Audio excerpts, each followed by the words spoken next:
Our final international keynote speaker today is someone many of you have been looking forward to all day to hearing. She's one of the world's most senior maternity cultural anthropologists, Dr. Robbie Floyd. Dr. Floyd has earned numerous grants and awards and is a senior cultural research fellow at the University of Texas. Her academic areas of special interest include medical anthropology and the anthropology of reproduction, and she's credited with numerous books and publications. Dr. Floyd travels wildly, okay. She travels wildly, internationally, to present talks in many countries. Robbie is nothing less than an international guru and pioneering trailblazer with her forward thinking for maternity healthcare. Ladies and gentlemen, please welcome Robbie Floyd.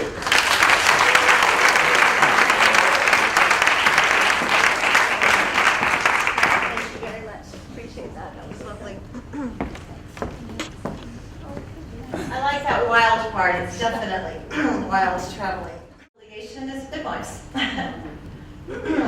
So the methodology for the study you're going to hear about today, my colleague Mia Georges and I interviewed 31 obstetricians in Brazil in 8 cities between 2001 and 2002 and made site visits to some of their practices. And I've been giving talks in Brazil at conferences since 2000.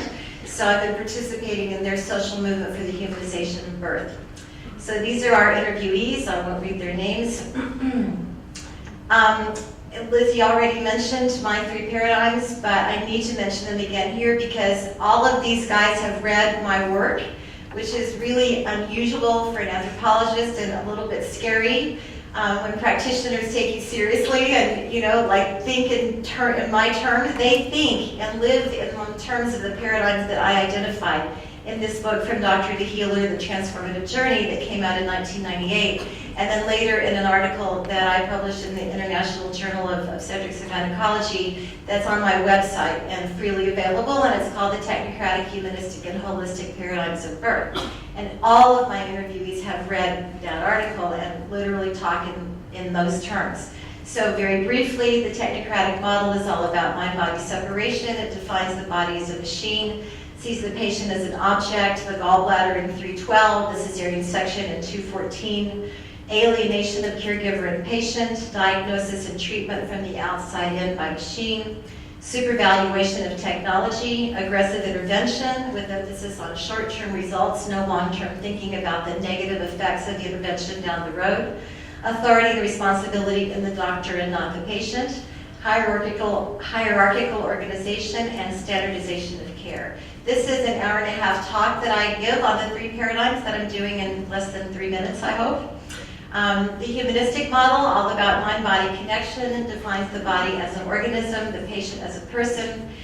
Just by definition, in humanism, you can, if you see the body as an organism and postulate a connection between mind and body, then you can understand that the emotional state of the mother would have an effect on her labor, whereas in the technocratic model, that's not even a possibility. The body's a mechanistic object. Listening to women, science and technology combined with humanism, shared information and decision-making. I had to be very careful about humanism as I was defining it because in Brazil, I noticed at some conferences that some hospital administrators would present their hospital as highly humanistic because last week they just suddenly decided to start allowing fathers into the delivery room.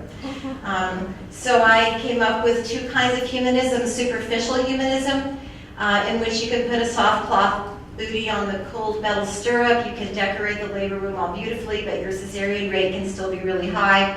This is a lovely humanistic Brazilian hospital with great food and great service for the mothers and very humanistic, tender, loving care. And their cesarean rate when I visited was 99%. So humanism obviously has its limits. Then there's deep humanism in which you honor the deep physiology of birth.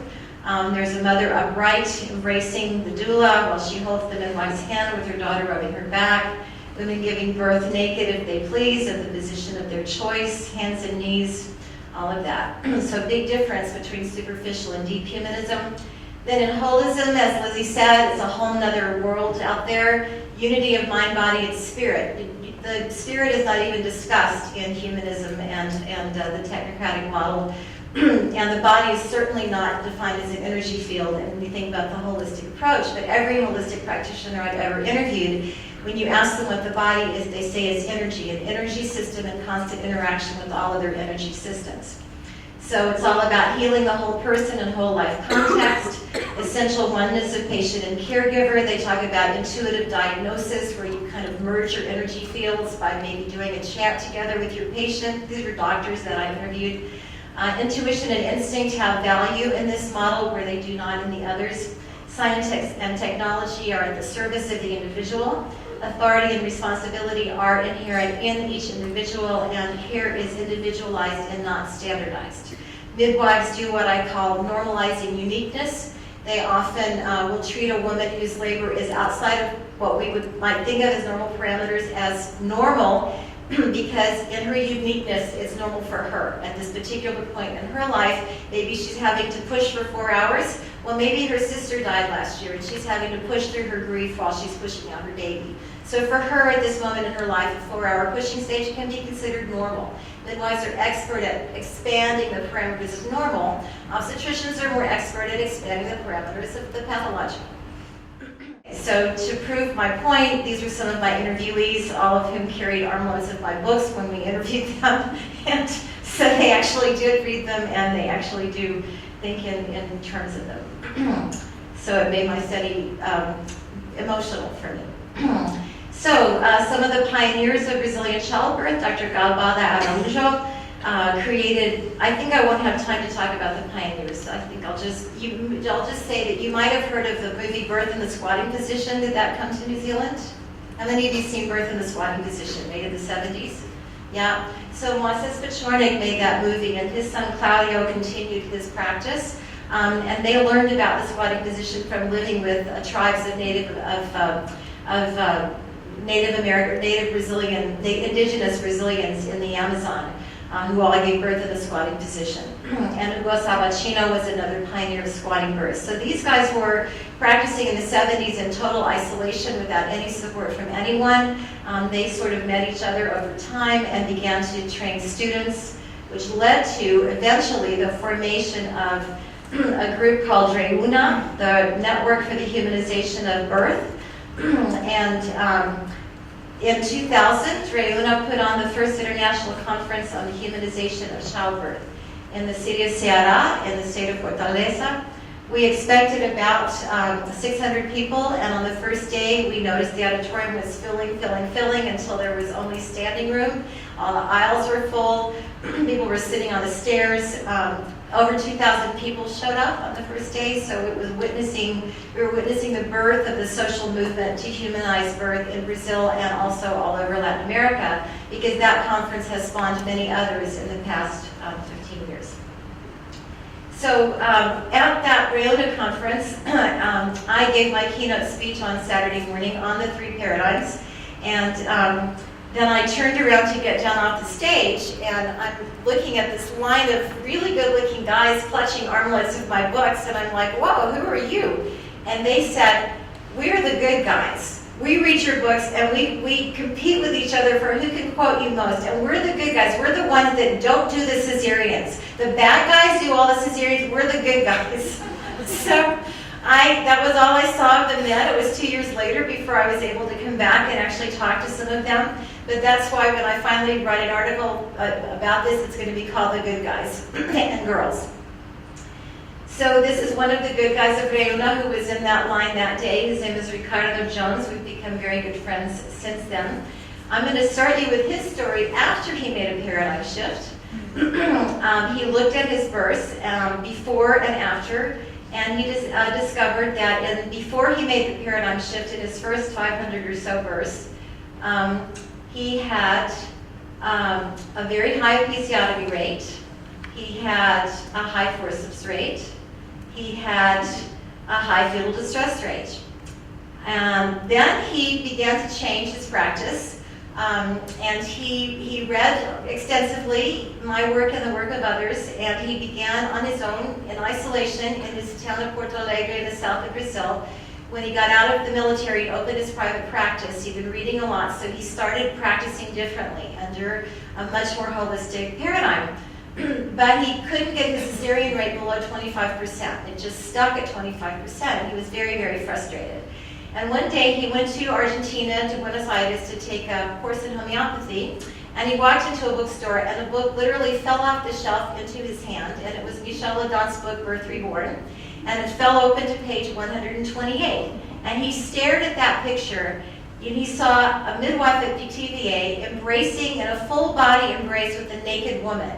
And he thought, oh my God, if that's what it takes to get my cesarean rate below 25%, forget it. I'm a Brazilian male, her husband would kill me. I will die. It's not an option for me. So he was kind of sad. Like, okay, I guess I'm just stuck at 25%. Well, enter Christina. She came to Rick for her birth. She had a beautiful natural birth in the hospital with him as her obstetrician, and 2 weeks later she showed up in his office for a postnatal exam, and she said, you need me and I need you, and we're going to work together. This was 14 years ago. No, this is more than that, maybe 18 years ago. And he said, what do you do? And she said, I'm a doula. And he said, what's a doula? And she explained, and the light went on in his head, and he saw that the mystery to page 128 could be solved by a doula, because she could embrace the naked woman, whereas he would not be, in his culture, it would not be appropriate for him to do that. So they began to work together. Well, Christina is drop-dead gorgeous, and his wife, Rick's wife Zeza, got very jealous of him going out to meet Christina at 2 a.m. to go to a birth. And so she started tagging along. She was already a pediatric nurse. So she got fascinated by birth, so she took the training and became a nurse midwife. It only took her a year in Brazil. And they began to work together. They formed a 3-person team, the obstetrician, the midwife, and the doula. Rick wrote a beautiful chapter about it in my book, Birth Model of Works, called Teamwork. He talks in that chapter a lot about the psychosphere of birth, how they, if it's a home birth, they go to the house beforehand to check out the atmosphere, the energy, what's the feeling in the house, does it feel like a good place to give birth? He believes that birth is really women's work, so for home birth, he is only there to lend the umbrella of legal protection, because the legal status of the midwife attending in Brazil is not clear, but the obstetrician can legally attend home birth, so he mostly spends his time reading and taking pictures. After every birth, he goes home and he stays up all night putting the pictures together with the couple's favorite song on a DVD, and they take the doula and the midwife and the obstetrician take that DVD to the couple's house the next day, and it's a slideshow of their birth, starting with pictures of the house and the baby's room and going all the way through the labor and all the way through the birth, and that's their gift to the couple in celebration. So Rick says there are 5 essential ingredients for a couple to have on hand for a home birth: cinnamon tea, ginger crystals, confidence, patience, and chocolate cake. Why chocolate cake? Because the obstetrician is very fond of chocolate cake. And because he says it's a great thing to do in early labor to enhance the psychosphere. It's a rhythmic, repetitive thing to knead the dough, and as the cake cooks, the house develops this wonderful smell. So when they do hospital births, they use this one birthing room only. They don't let any of the other hospital practitioners in. No nurses can come in. Only the pediatrician at birth has to by law. So they try to create the same psychosphere in the hospital. And if a cesarean is needed, then Rick will do the cesarean, so it's complete continuity of care. He very consciously is harking back to earlier pre-modern techniques for birth in terms of upright positions, for pushing, etc. So we'll give him a little flower. And according to Rick, women who have both a midwife and a doula say, I felt that they made a circle of protection around me in which nothing could harm me. It was like a warm embrace. So as of November 25th, 2011, his cesarean rate was 14%. So it worked. And then he sent me his most recent statistics up to 2013. And I'll just run through them really quickly. You can see that most of their births are home births, and their transfer rate is 12%. And of the transfers, they still have a 45% normal birth rate. Most of their births are in upright positions, the vast majority. Episiotomy is down to almost nothing. His cesarean rate is now 16.5%, so hanging in there. and the cesarean concesso.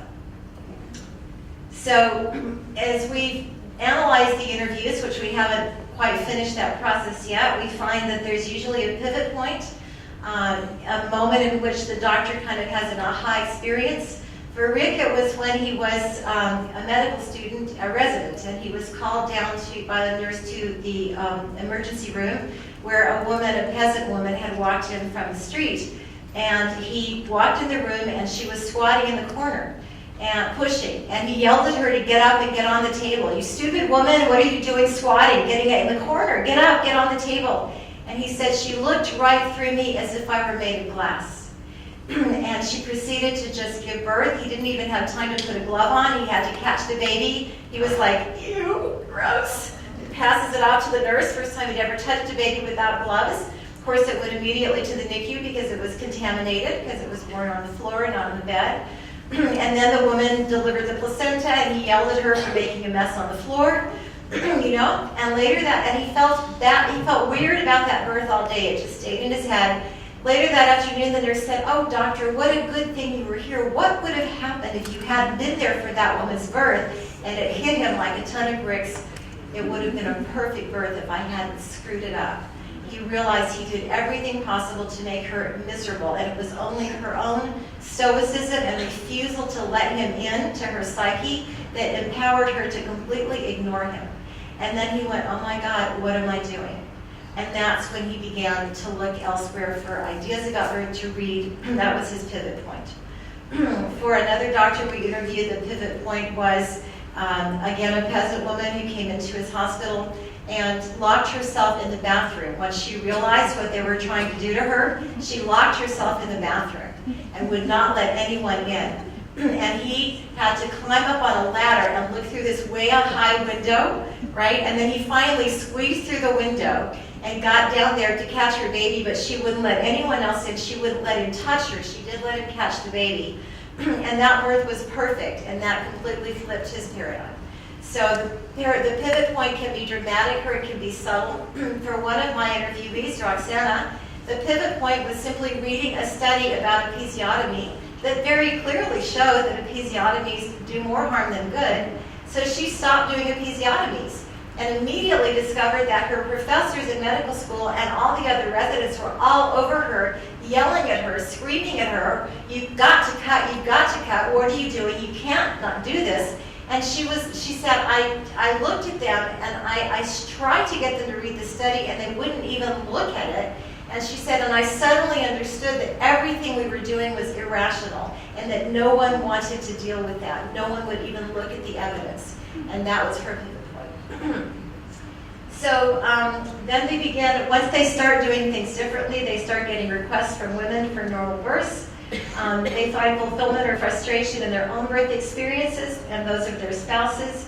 One of them, Marcus Lete, his pivot point was his wife's birth. They were on a remote ranch when she went into labor, and he went driving 90 miles an hour over a very rutted road into the city to a hospital where the doctor cut the OB. He was an OB, but he didn't attend his wife birth. He was there as the father. The OB cut a giant episiotomy that got massively infected, and she was in the hospital for a month and almost died. That was his pivot point. He went, my God, we could have stayed on the ranch. I could have caught the baby. Everything would have been fine. What the hell did I drive 2 hours for to have this terrible thing happen? What are we doing? What are we doing? So reading the scientific evidence, reading inspirational books and articles about normal birth, giving up interventions one by one, encouraging women to labor and birth upright, and that means they have to let go of their higher status, because of course if the woman is upright giving birth like this, where's the doctor? Right? So that's a complete symbolic inversion from what they're used to. So they had to let go of the status of being on top. In Western society, up is good, down is bad, and most doctors like to be up while the woman is down. So one of our interviewees, taking account of women's emotional needs during labor for support and encouragement, and so encouraging them not to have epidurals by assuring them that they can do it, you can do it. Realizing that women lose strength when they are hungry, so beginning to encourage them to eat and drink, which is a big no-no in the vast majority of Brazilian hospitals. Realizing that movement during labor is essential to normal birth.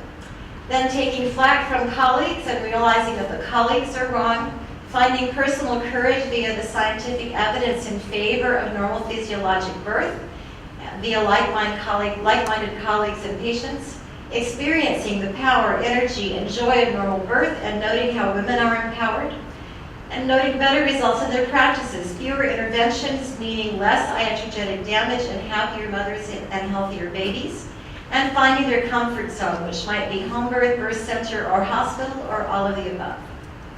So there's Melania Amorim. She's demonstrating the gasket maneuver in that position on the bottom, and she does home, hospital, and birth center births.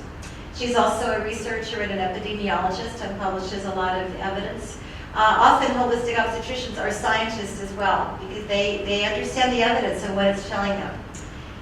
They carefully select the woman they care for or not. Some of our interviewees only take on women who are totally committed to normal physiologic birth, and those OBs have cesarean rates of 7 to 10%, because they are, one of them said, I want my mothers to be 10,000% committed to normal birth. And only then will I take them as my clients, because that's the only kind of birth that I want to attend. Remember, midwives in Brazil barely exist. Brazilian midwives attend less than 10% of Brazilian births. There are very few midwives in the country, very few midwifery training programs. So it's nothing like New Zealand, where you've got, thank God, midwives doing the vast majority of normal births and OBs reserved for pathology, which is their proper role. Brazil has no option for that because there are so few midwives there. Then others choose to care for all who come to them, believing that every woman has the right to a humanized birth, whether that is a natural birth at home or in the hospital, or a scheduled cesarean. And they have cesarean rates of 14 to 30% because they respond to what women desire. And a lot of Brazilian women actually do choose elective cesareans. They want to stay nice and tight for their husbands. A lot of them already have previous cesareans, 2 or 3, and are too afraid to try for a VBAC. So it was a great, interesting question for me. How can a holistic obstetrician have a cesarean rate of 30%? But this is how. If a large number of your clients have prior cesareans and are scared or are choosing elective cesarean, then that's how. This is Paulo Batistuta. He made a paradigm shift when he got a fellowship to go study anything he wanted in Europe, and he decided to go to Sweden and study normal birth because he realized that he knew nothing about it. He watched Swedish midwives doing lots of normal deliveries, upright births, and he came back all empowered. He'd never done an upright birth himself, but he was like, I'm cool. I'm going to be a postmodern obstetrician. I'm going to do vertical birth. And the first lady that came to him was, when he went back into practice, was French, and she wanted a vertical birth. So he took her on, and he said, Robbie, it was so incredibly embarrassing when she was in labor, and I was on the floor trying to check her, and I've never put my fingers in a woman from the bottom. I always did it from the top, and I'm like, had no idea how much, how many centimeters. He goes, 4, you know, and it was all good, and the labor was beautiful, and the birth was easy, and he was a convert. He said, you know, our socialization as obstetricians to the technocratic model is cellular. It's in our cells, it's in our fingertips, it's in our body posture. And it was very difficult for him to learn how to do a vaginal exam from under instead of from above, for one small example. He later went on to make a beautiful video called Sagrado, Sacred, of hospital births that are the most sensuous, gorgeous births you've ever seen, and you would swear they were taking place somewhere, anywhere but a hospital, but they're actually in a hospital in the operating room because there are no, his hospital has a 90% cesarean rate. He's the only doctor in this hospital that doesn't just do cesareans routinely. So there is no room for normal births, so he does all his births in the OR. He pushes the table over to the side and scrounges stools around the hospital and does these amazing births, wholly, completely natural births in the operating room in this hospital, which are all in that video of his, which you can Google and order if you like. Oops, what happened? So then, to solidify the paradigm shift, they reach a comfort level in their practices that brings them a sense of joy and fulfillment, and includes spending lots of time with their clients, working with doulas and midwives where possible, and finding their validation there. They don't get support from their obstetrical colleagues, obviously, but they do from the doulas and midwives in their community.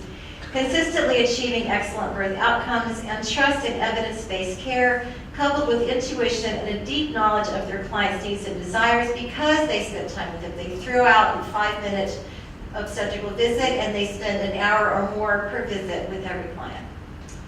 Then they often move to higher levels. Many of them practice in isolation for years without knowing each other, and then they find Reuna and join it and participate in national and international conferences, social media, doing research and writing articles, traveling to speak and teach nationally and internationally.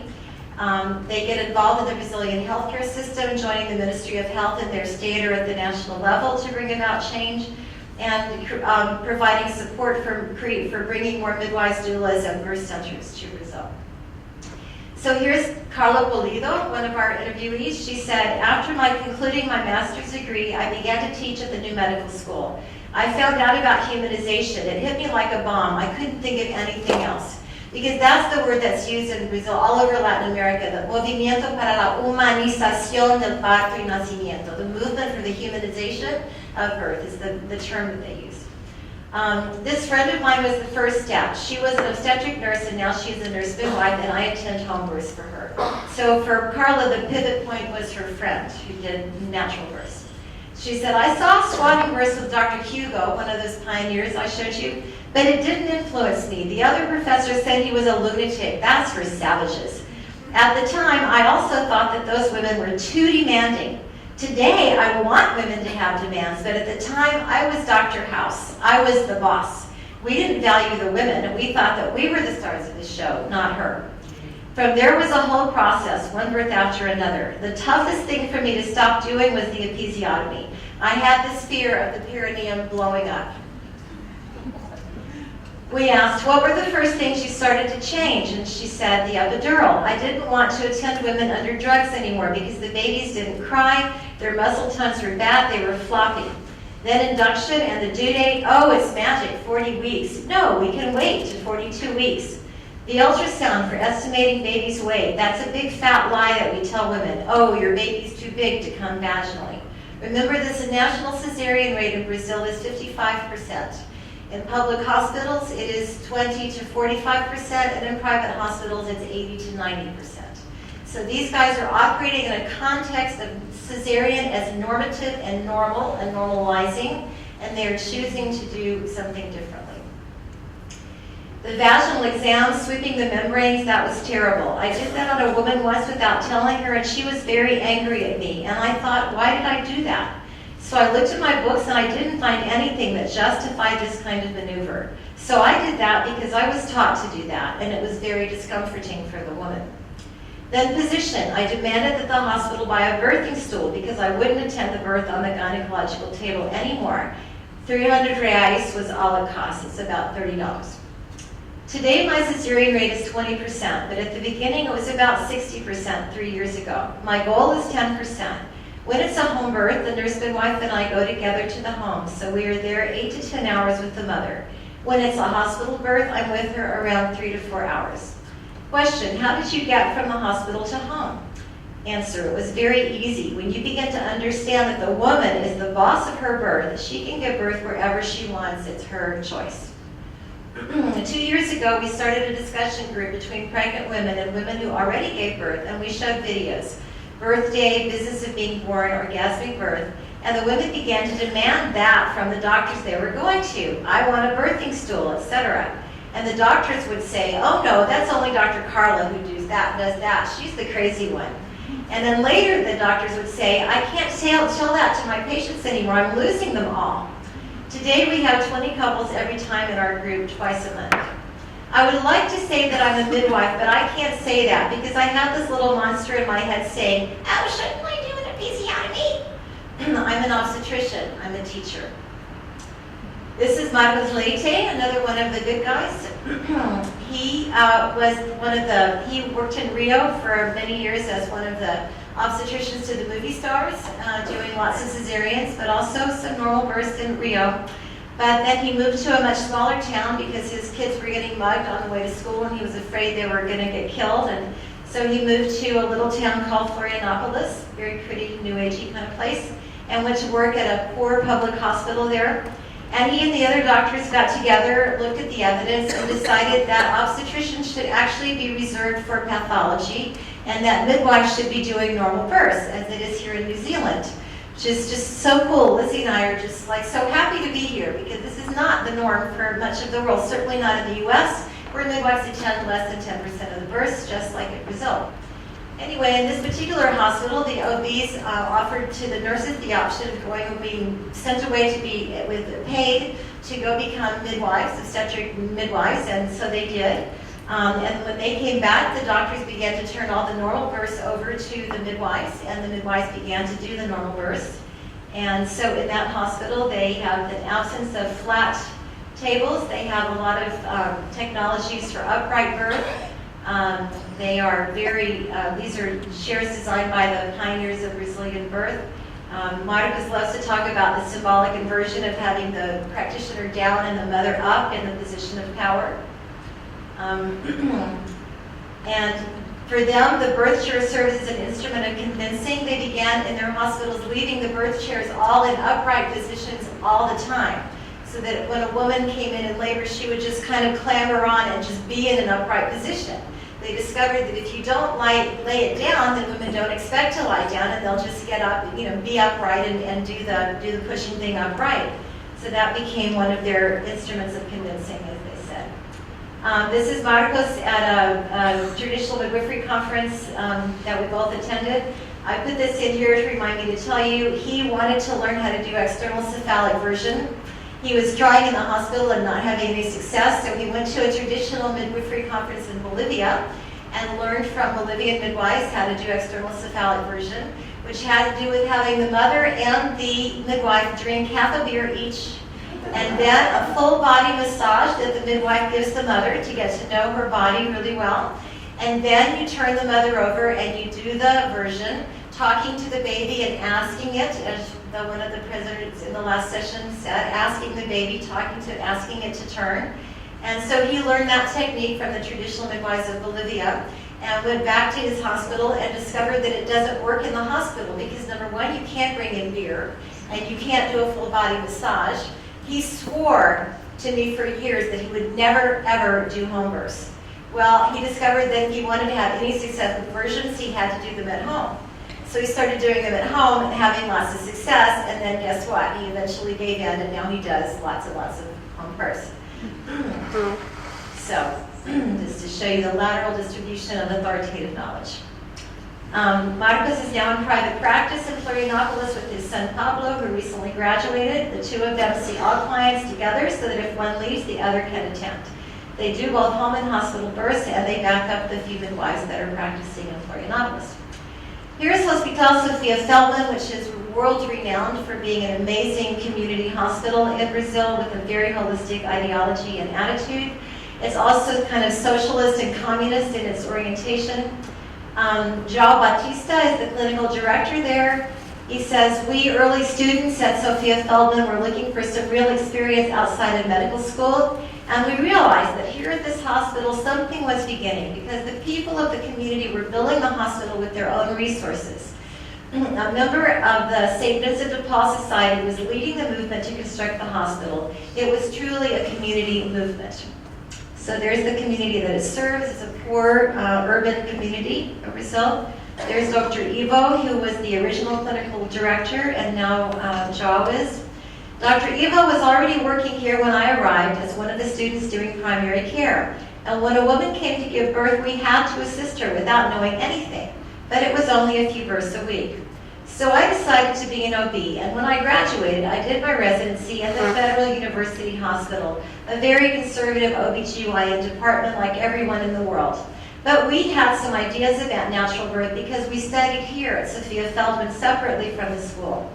We gathered medical students and nurses and had discussions about birth. Dr. Caldeiro Garcia made a presentation in Japan in 1979 about the humanization of birth, and he was one of the very first people to even coin that term. And it was published here in an OB journal from Febrasco, which is their OBGYN society in Brazil, in 81 or 82. We read it and began to discuss that we have to implant this here, to start here with these ideas, not what they are teaching us in medical school and residency. So they designed the hospital with a lot of beautiful spaces. So poor hospital for poor women.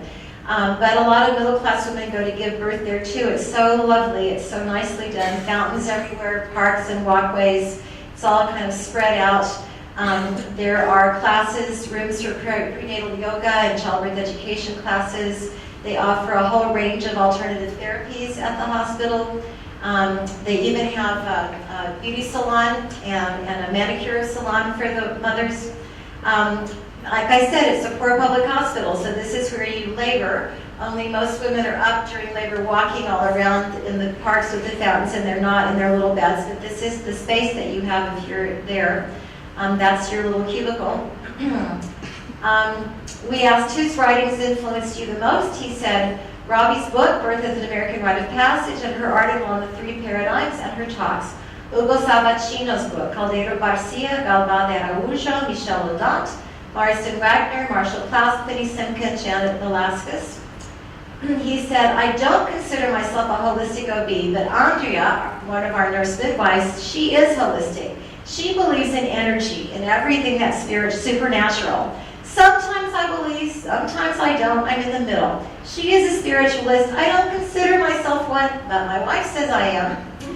Sometimes I'm technocratic because I need to be. Most of the time I'm a humanist. Sometimes I'm holistic too.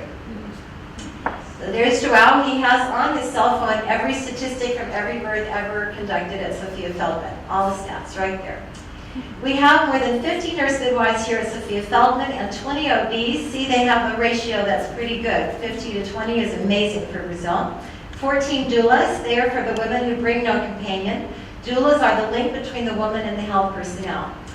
For assisted vacuum, 8.7%, episiotomy, 8%, intermittent fetal monitoring, CTG only for high-risk women, delayed cord clamping, vertical births are the norm. This is extremely unusual for Brazil.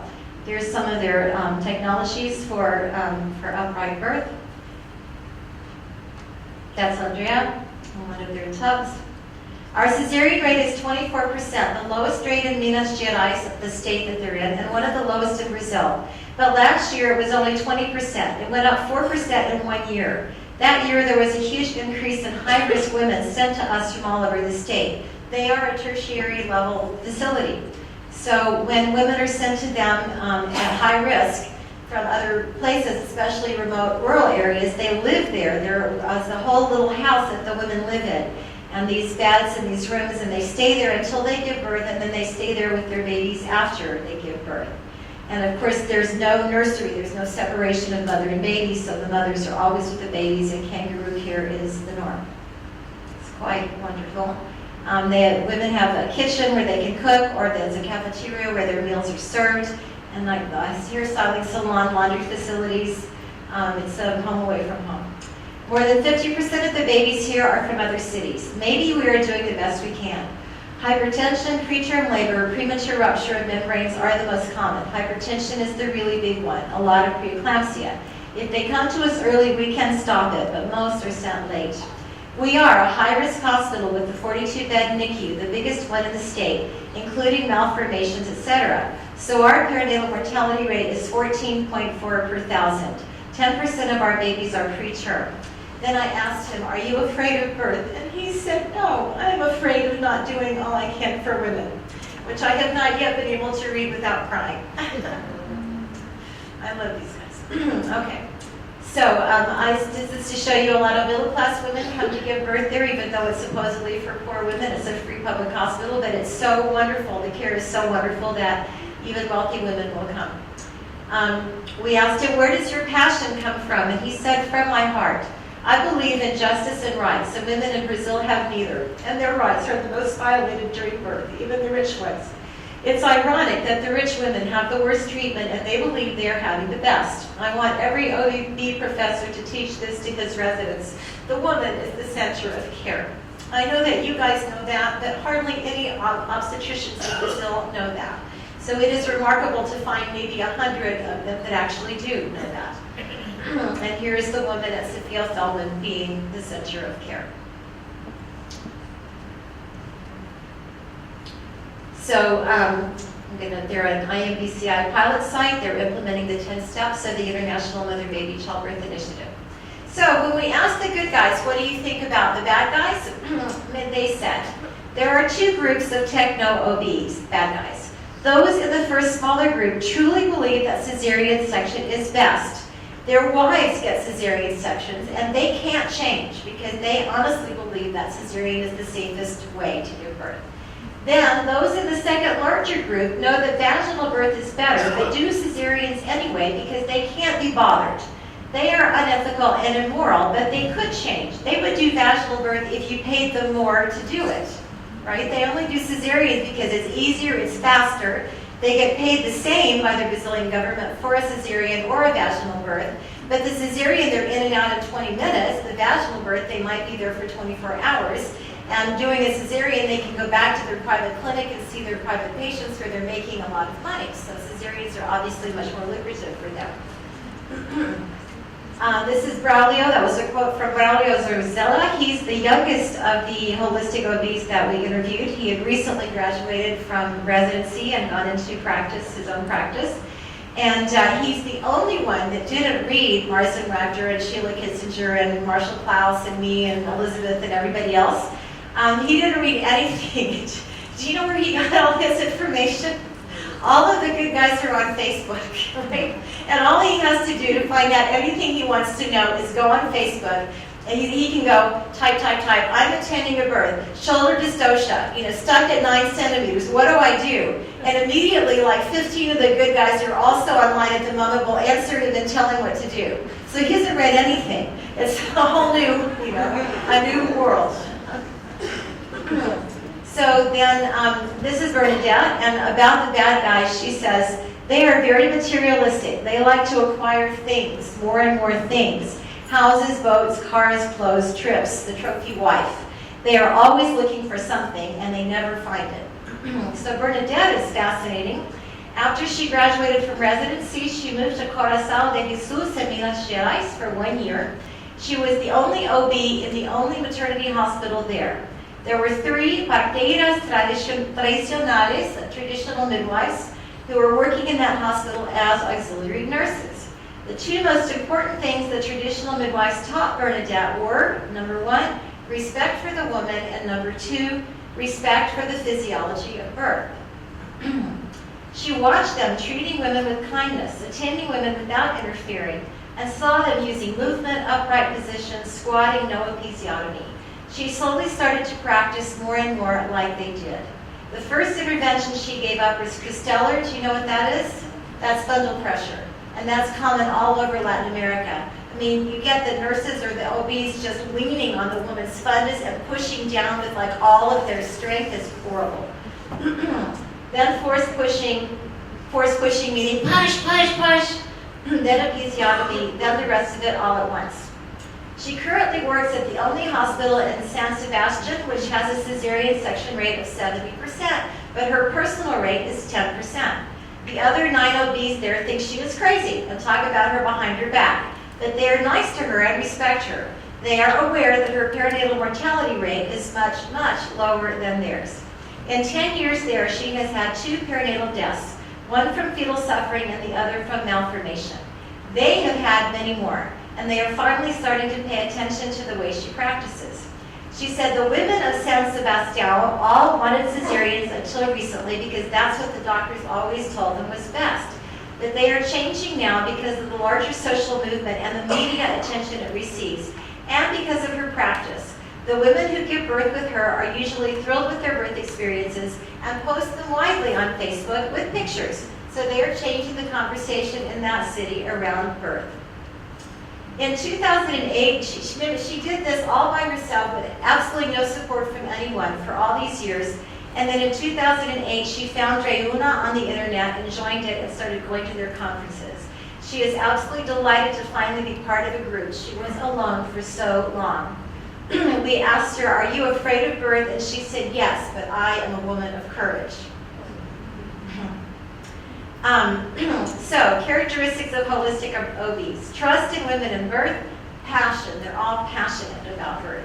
A spiritual orientation, sensitivity to women's desires and choices, respect for women, and love of the birth process. They truly love women and they love birth. Critical thinking, thinking before acting, a science and research orientation, educating women through classes, water births, lots of movement, any and all positions, willingness to wait until 42 weeks or more, huge appreciation for midwives and doulas and working hard to bring more midwives and doulas to Brazil, spending lots of time with laboring women, longer prenatal consults, 60 minutes at least, taking only 2 to 10 births per month to conserve their energy to do the best they can for each mother. Now, Bernadette does 17 births a month because she works shifts in the public hospital. During those, she clusters her patients in one room. She takes her 5 ladies that she's got in labor, puts them all in one room because all the rooms have like 6 beds. And she stays in there with them, and she doesn't let any of the nurses in, and she takes care of all of their needs until they all give birth. She doesn't leave them alone until they all give birth, and that's how she creates a holistic space inside the technocratic institution.